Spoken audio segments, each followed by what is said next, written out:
You should be working on pages 103, 104, and 105. If you take a look in your textbook, you'll notice that these pieces on these 3 pages have a new time signature. Up until this point, since the very first day when we started talking about counting, we were dealing with meters that have 4 on the bottom. So whether they said 2, 4, 3, 4, 4, 4, that top number always told us how many beats in a measure. That bottom number, that 4, was a symbol that told us that a quarter note was worth 1 beat. Well, now you'll notice on these pages that is no longer a 4 on the bottom, but it's an 8 on the bottom. So let me show you what this is going to mean. So with, for instance, this time signature of 3/8, and this is the time signature of the first piece that you have on page 103, German folk song.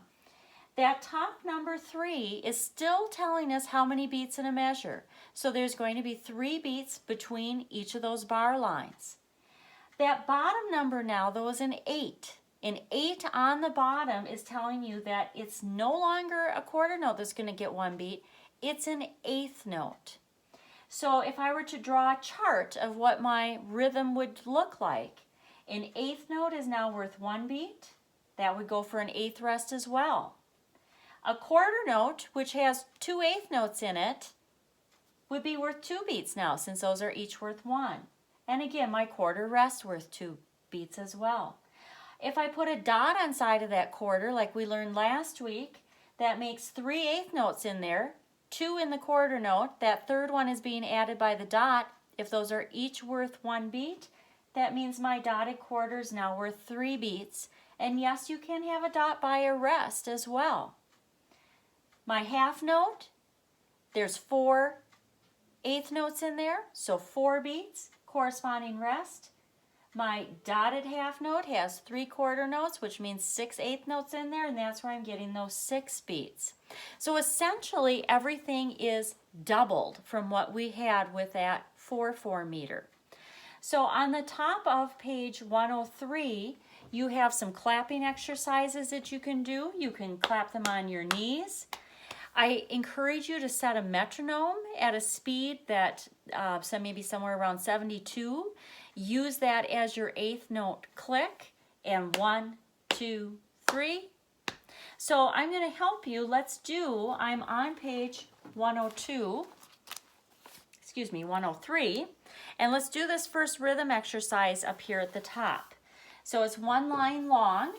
Stems up being our right hand, stems down being our left hand. Let's do it on our knees. I'll try to clap loudly here.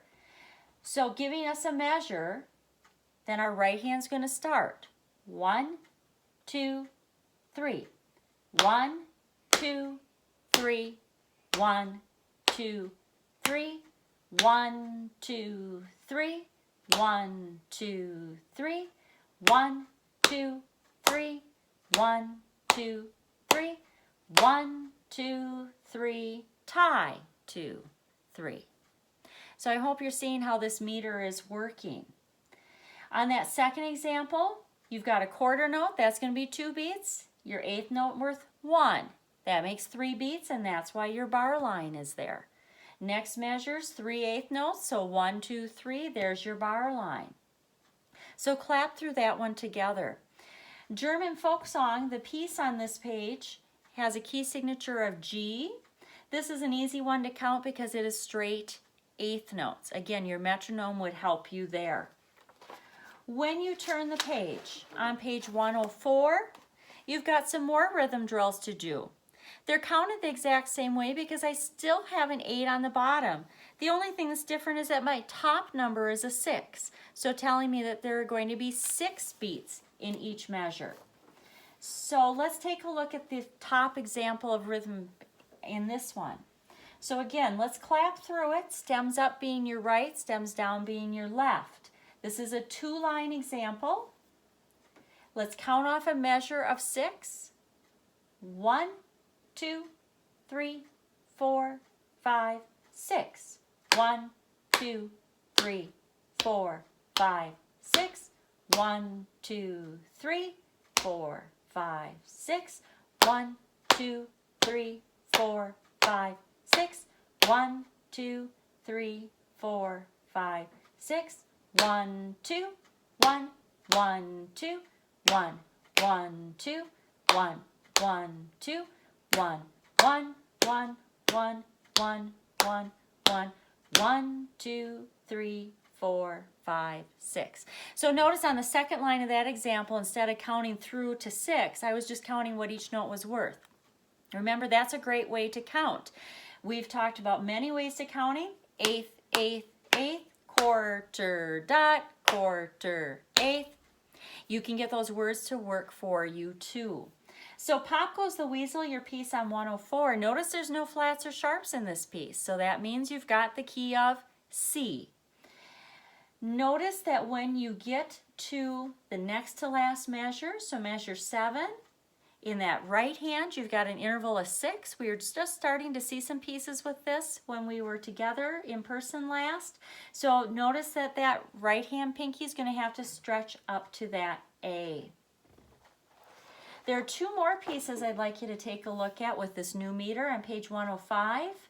With French folk song, tonic is D, and I want you to be careful because in the left hand you have 2 places where that interval is going to be bigger than a 5th. It is going to go to a 6th. Take a look a minute. Where do you find that happening?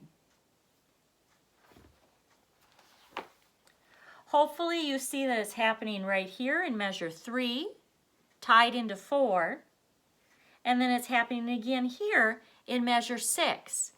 So if my left hand is in the key of D, there's my interval of 5. When I have to expand to that interval of 6, is it the top note or the bottom note that is reaching? It's the bottom note. Here's where you have to be careful. If my pinky is going down to the next key, what letter name is that? It's a C. Now look at your key signature. Is there anything you need to remember about C? It's sharp. So make sure that when you're going down to that interval of 6 in measure 3, it needs to be a C sharp. I would recommend writing that sharp in. That's a tough one to remember from that key signature. On Dip Your Bread Marie, I'm hoping that you're remembering this key signature is F. F is the one that doesn't work for our trick. This has a tricky fingering in the right hand. If I build my F position, tonic, whole, whole, half, whole. Let's take a look at this right hand melody. It's starting on a finger 3. I skip to my thumb. It's the thumb again. Now notice this next note. Yes, it has a finger 2 there, but I'm hoping you're not stepping up to finger 2 because if you look at the direction of the notes, that next note is actually lower. So how are you going to get there? Take a look at my hand. Finger 2 is going to come over and cross beneath that thumb to get there. We don't want to hop the thumb back and forth because we have a slur telling us to play legato. So instead, I'm going to take that 2 and I'm reaching over and coming back. Let's try that melody again together here in the right hand. Finger 3, skip, same, cross over, and back. Finger 3, skip, same, cross over, and back. Then I go ahead and I've got some intervals of thirds and fourths and fifths to get me through that melody. The same thing happens in the second line. Here we go, second line, right hand only. Finger 3, skip, same, cross over, and back up. 3, skip, same, cross over, and back. Step to finger 2, same. Now look at what happens next. We have a rest, and then we have a D. But notice that all of a sudden there's a finger number there.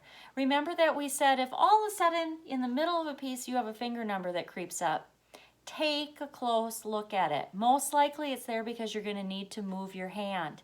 And that's what's happening here. My thumb is currently sitting on F. F would be my first space. This is a D below treble clef. So I need to pick up my right hand. I need to move it 2 steps lower or 2 keys lower to finish that melody where it needs to be.